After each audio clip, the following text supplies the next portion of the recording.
So I think, to touch on both those points, I think Geraldine made a point earlier about how, you see every major brand is incorporating both social media with their traditional marketing, traditional advertising. I think that as they become closer and as we start to figure out what social media even is, I mean, by the way, right, like social media has been around for like 4 years. I mean, in the scheme of things, it's not very much. So I don't think anybody really kind of knows what's going on. Yet there's an awful lot of experts, by the way. So many experts that have been at it for like 3 years. Here, okay?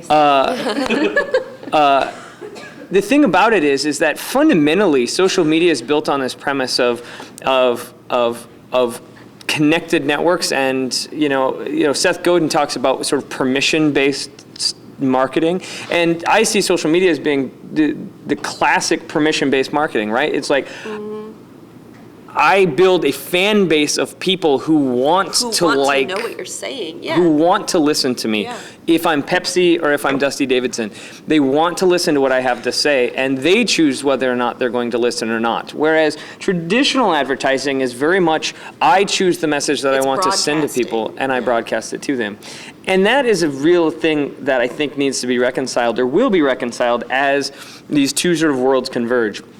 Because what you see is you still see the value in spending lots of money to really just with a megaphone tell people to buy crap that they don't need. And at the same time, there's real value in a really trusted community of people and disseminating information to them and letting them spread the message because they care about you and because they care about what it is that you're selling. And they want to spread that message.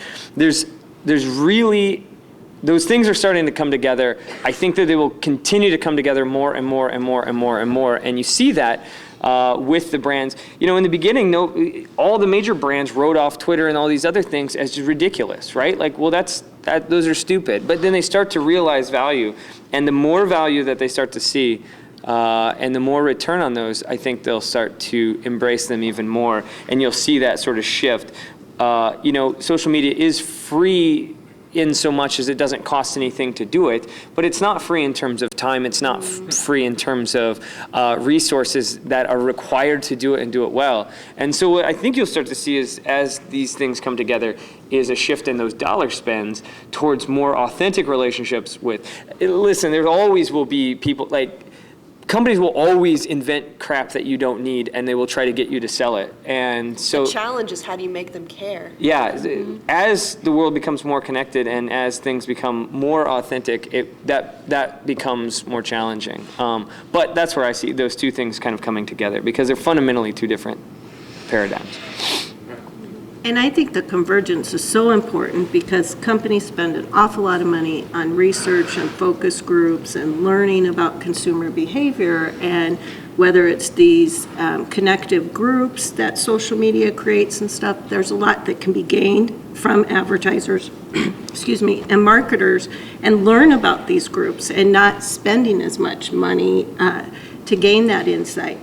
And when I think about the skill sets that are needed, I mean, optimally it comes back to being able to tell your story, be consistent in your messaging, and be able to use what's available to you to do that.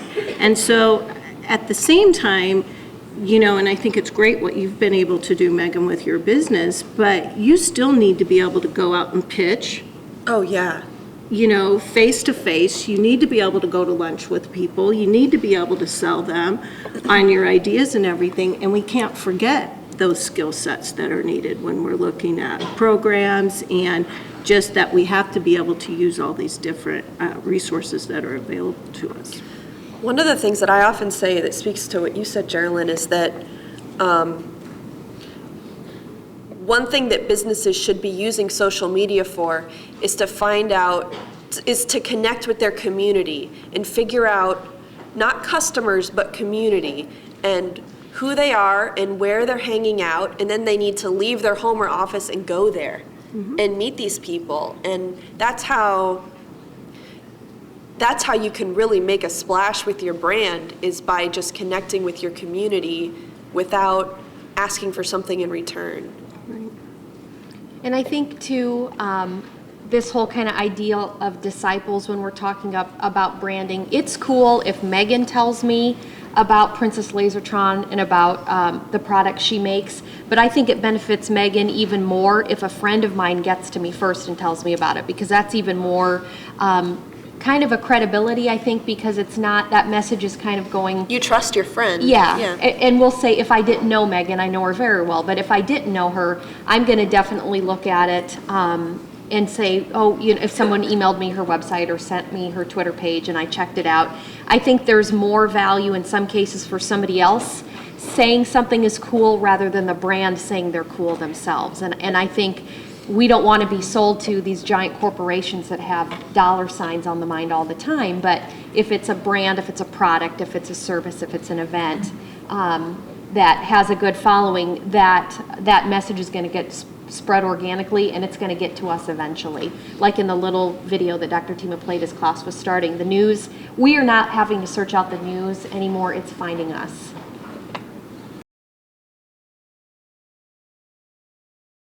I think it's exciting when you think about social media, being able to interact, and to me, it's just one more vehicle that we have to communicate our story. And I think, you know, it goes back to knowing who your target audiences are and finding the right mix for them. And it's an important thing, and companies have been scared about it. They haven't wanted to acknowledge it. We've even seen it in curriculums in our schools too, and but it's just something that we need to be able to engage in.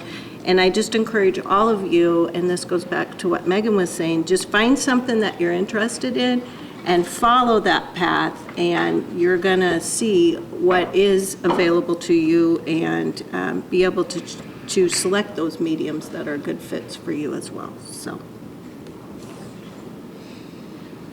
Any deep words of wisdom, Megan? No, I think that you should all try to stay open to opportunities as they come to you, instead of maybe sitting on a fixed trajectory, because that's what I did and it served me really well. And everything that works for me will probably work for you, so.